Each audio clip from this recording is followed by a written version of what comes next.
Hi friends, welcome to my channel. இன்றைக்கி கனவா கறி செய்கிறத பற்றி பார்க்கலாம். ரொம்ப சீக்கிரமாகவே வேலை முடிஞ்சிடும். அதுக்கு நான் ஒரு 4 பீஸ் கனவாவை நல்லா க்ளீன் பண்ணி சின்ன சின்ன துண்டாக கட் பண்ணி எடுத்துக்கிறேன். அதில் ஒரு 1/2 டேபிள் ஸ்பூன் மஞ்சள் பொடி சேர்த்துக்கோங்க. 1/2 டேபிள் ஸ்பூன் உப்பு சேர்த்துக்கோங்க. இதை நல்லா மிக்ஸ் பண்ணிவிட்டு குக்கரை மூடி வச்சு விசில் போட்டுடலாம். இதில் தண்ணி விட வேண்டாம், ஏன்னா வேக வைக்கும்போது கனவாலேருந்து நிறைய தண்ணி வரும். இப்போ ஒரு மிக்ஸி ஜார் எடுத்துக்கோங்க. அதில் ஒரு கைப்பிடி அளவுக்கு சின்ன வெங்காயத்தை சேர்த்துக்கோங்க.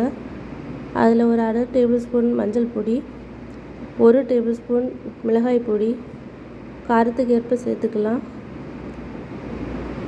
இப்போது ஒரு தக்காளி எடுத்துக்கிறேன், அதை சின்ன சின்ன துண்டாக அதில் சேர்த்துக்கிறேன். இந்த டைமில் ஒரு கைப்பிடி லெமன் சைஸ் அளவுக்கு ஒரு புளி எடுத்து தண்ணியில் ஊற போட்டுக்கோங்க. 1 டேபிள் ஸ்பூன் ஜீரகம் சேர்த்துக்கலாம். இப்போது ஒரு 1/2 கப் அளவு இல்லது 3/4 கப் அளவுக்கு கூட தேங்காய் எடுத்துக்கலாம். தேங்காய் கொஞ்சம் நிறைய இருந்தால், அதிகமாக இருந்தால் நல்லாயிருக்கும் குழம்பு. இப்போ தண்ணி ஊற்றி இதை அரைச்சி எடுத்துக்கலாம். இப்போது கனவா நல்லா வெந்துருச்சு. இப்போ நம்ம அரைச்சி வச்சுருக்க மசாலாவை அதில் சேர்த்துக்கிறேன். சேர்த்துட்டு நல்லா மிக்ஸ் பண்ணிக்கோங்க.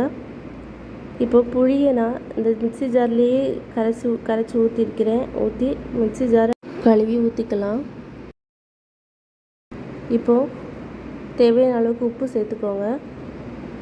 உப்பு சேர்த்துட்டு நல்லா மிக்ஸ் பண்ணிக்கோங்க. தேவையான கொஞ்சம் தண்ணி கூட ஊற்றிக்கலாம். புளி தண்ணியாக பார்த்து ஊற்றிக்கோங்க. நல்லா மிக்ஸ் பண்ணிக்கிட்டேன். இப்போ லைட்டாக கொதி வர ஆரம்பிக்கும்போது கொஞ்சம் கருவேப்பிலை போட்டுக்கலாம். போட்டுட்டு நல்லா மிக்ஸ் பண்ணிக்கோங்க. ஏன்னா கனவா வெந்துருச்சு. இது ஒரு 10 மினிட்ஸ் இல்லை 15 மினிட்ஸ் வரைக்கும் வச்சா போதும். ரொம்ப நேரம் வேக வைக்க வேண்டாம். ரொம்ப நேரம் வேக வைக்கும்போது கனவா ரப்பர் மாதிரி ஆயிரும். ஸோ இப்போ கனவா குழம்பு ரெடி ஆயிடுச்சு. ரொம்ப டேஸ்ட்டாக இருக்கும். ரைஸ் கூட வச்சு சாப்பிட, இது 2 நாள் கூட வச்சு சாப்பிட்லாம். ரொம்ப டேஸ்ட்டான குழம்பு. ட்ரை பண்ணி பாருங்கள். பிடிச்சிருந்தா லைக் பண்ணுங்கள், ஷேர் பண்ணுங்கள், சப்ஸ்கிரைப் பண்ணுங்கள். தேங்க்ஸ் ஃபார் வாட்சிங்.